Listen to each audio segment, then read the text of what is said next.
Bonsoir.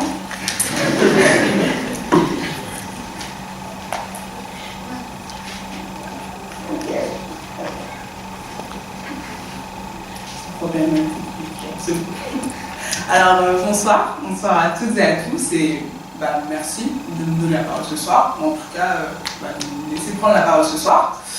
Et donc, je commencerai mon discours comme de l'usage par une petite citation, issue d'un livre que, bien sûr, je n'ai pas lu, parlant et retraçant la vie d'un médecin aux origines juives pendant un siècle où l'antisémitisme faisait rage, l'horreur même en Europe. Et donc il y dresse un constat. Ce constat, c'est que la liberté ne se discute pas, elle ne se marchande pas et ne se divise pas. C'est tout ou rien. Alors moi aussi, sans transition Anna, je vais introduire la problématique de ce soir. Doit-on laisser la parole à tout le monde? Alors au premier abord, je me suis dit, oui, pourquoi avoir besoin de 7 minutes pour exposer cette thèse? Mais ce n'était pas à la hauteur du merveilleux et brillant public que j'avais en face de moi ce soir.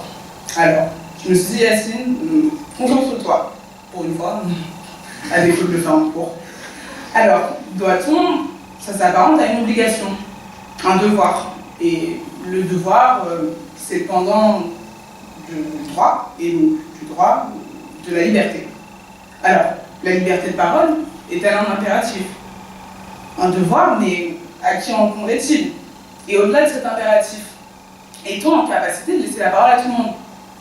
Alors, le terme liberté de parole, c'était un peu moche. Et bon, la mocheté dans la société, ça marche pas trop. Alors, j'essaie de trouver un terme un peu plus trendy, on va dire. Alors, la liberté d'expression. La notion me paraissait assez juste. La notion englobe à la fois le contexte dans lequel le discours est prononcé et le contenu même du discours. Ça renvoie surtout à la prise de parole en public. Alors, l'essence même de la liberté, c'est le droit de faire ou de ne pas faire. Ça, j'ai l'habitude. De parler ou de se taire. J'en ai moins l'habitude.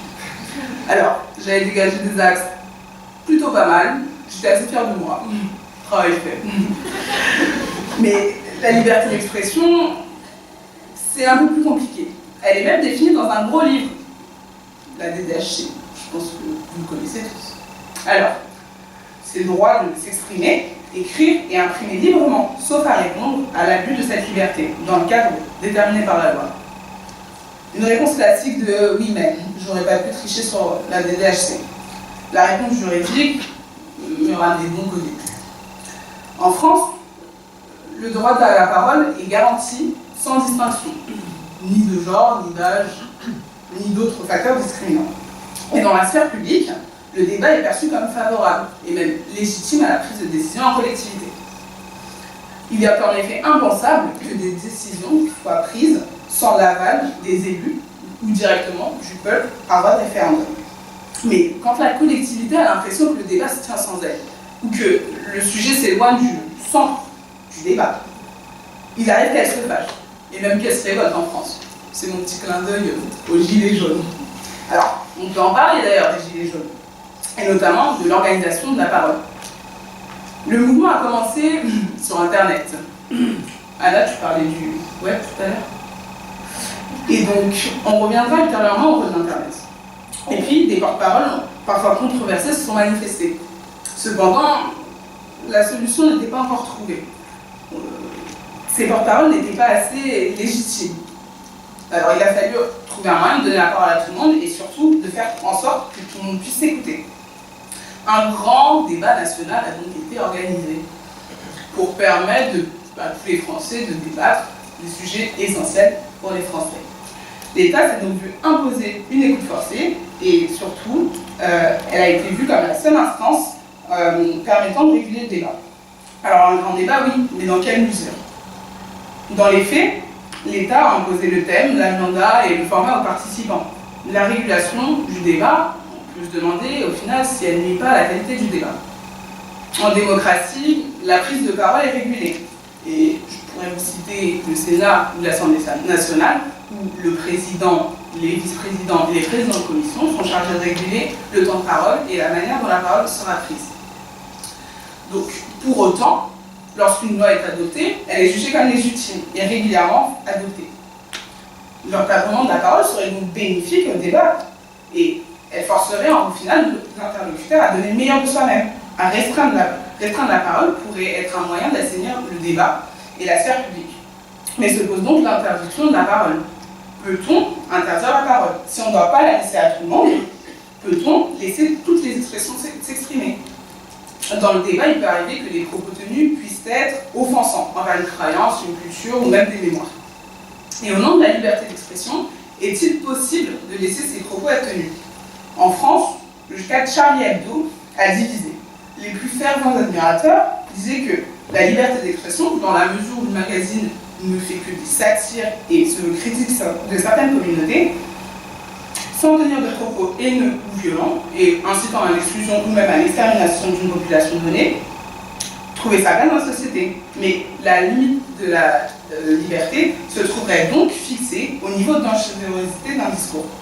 Un propos peut être offensant, mais tant qu'il n'est pas haineux, il a sa place dans la société. Empêcher la prise de parole de certains individus, ça permettrait donc de prévenir le danger lié à la propagande, la haine et surtout protéger les plus faibles. Dans la liberté d'expression, il réside un rapport de force au final. Il s'opère naturellement à la faveur de ceux jugés comme les plus forts. Mais dans ce cas, doit-on promouvoir l'expression de certains par rapport aux autres?